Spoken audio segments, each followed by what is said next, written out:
Jean, chapitre 21. Après cela, Jésus se montra encore aux disciples sur les rives du lac de Tibériade. Voici de quelle manière il se montra. Simon-Pierre, Thomas, appelé Didyme, Nathanaël, qui venait de Cana en Galilée, les fils de Zébédée et deux autres disciples de Jésus se trouvaient ensemble. Simon-Pierre leur dit, « Je vais pêcher. » Ils lui dirent, « Nous allons aussi avec toi. » Ils sortirent et montèrent aussitôt dans une barque, mais cette nuit-là ils ne prirent rien. Le matin venu, Jésus se trouva sur le rivage, mais les disciples ne savaient pas que c'était lui. Il leur dit, « Les enfants, n'avez-vous rien à manger ?» Ils lui répondirent, « Non. » Il leur dit, « Jetez le filet du côté droit de la barque et vous trouverez. » Ils le jetèrent donc et ils ne parvinrent plus à le retirer, tant il y avait de poissons. Alors le disciple que Jésus aimait dit à Pierre, « C'est le Seigneur. » Dès qu'il eut entendu que c'était le Seigneur, Simon-Pierre remit son vêtement et sa ceinture, car il s'était déshabillé, et se jeta dans le lac. Les autres disciples vinrent avec la barque en tirant le filet plein de poissons, car ils n'étaient pas loin de la rive, à 100 mètres. Lorsqu'ils furent descendus à terre, ils virent là un feu de braise avec du poisson dessus et du pain. Jésus leur dit, « Apportez quelques-uns des poissons que vous venez de prendre. » Simon-Pierre monta dans la barque et tira le filet plein de 153 gros poissons à terre. Malgré leur grand nombre, le filet ne se déchira pas. Jésus leur dit, « Venez manger. » Aucun des disciples n'osait lui demander, « Qui es-tu ?» car il savait que c'était le Seigneur. Jésus s'approcha, prit le pain et leur en donna. Il fit de même avec le poisson.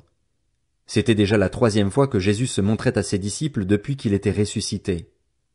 Lorsqu'ils eurent mangé, Jésus dit à Simon-Pierre, « Simon, fils de Jonas, m'aimes-tu plus que ceux-ci » Il lui répondit, « Oui, Seigneur, tu sais que j'ai de l'amour pour toi. » Jésus lui dit, « Nourris mes agneaux. » Il lui dit une 2e fois, « Simon, fils de Jonas, m'aimes-tu » Pierre lui répondit, « Oui, Seigneur, tu sais que j'ai de l'amour pour toi. » Jésus lui dit, « Prends soin de mes brebis. » Il lui dit, la 3e fois, « Simon, fils de Jonas, as-tu de l'amour pour moi » Pierre fut attristé de ce qu'il lui avait dit, la 3e fois, « As-tu de l'amour pour moi » Et il lui répondit, « Seigneur, tu sais tout, tu sais que j'ai de l'amour pour toi. » Jésus lui dit, « Nourris mes brebis.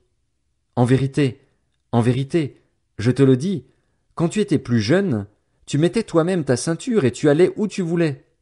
Mais quand tu seras vieux, tu tendras les mains et c'est un autre qui attachera ta ceinture et te conduira où tu ne voudras pas. » Il dit cela pour indiquer par quelle mort Pierre révélerait la gloire de Dieu. Puis il lui dit, « Suis-moi. » Pierre se retourna et vit venir derrière eux le disciple que Jésus aimait, celui qui, pendant le souper, s'était penché vers Jésus et avait dit, « Seigneur, qui est celui qui va te trahir » En le voyant, Pierre dit à Jésus, « Et lui, Seigneur, que lui arrivera-t-il » Jésus lui dit, « Si je veux qu'il vive jusqu'à ce que je revienne, en quoi cela te concerne-t-il? Toi, suis-moi. » Là-dessus, le bruit courut parmi les frères que ce disciple ne mourrait pas.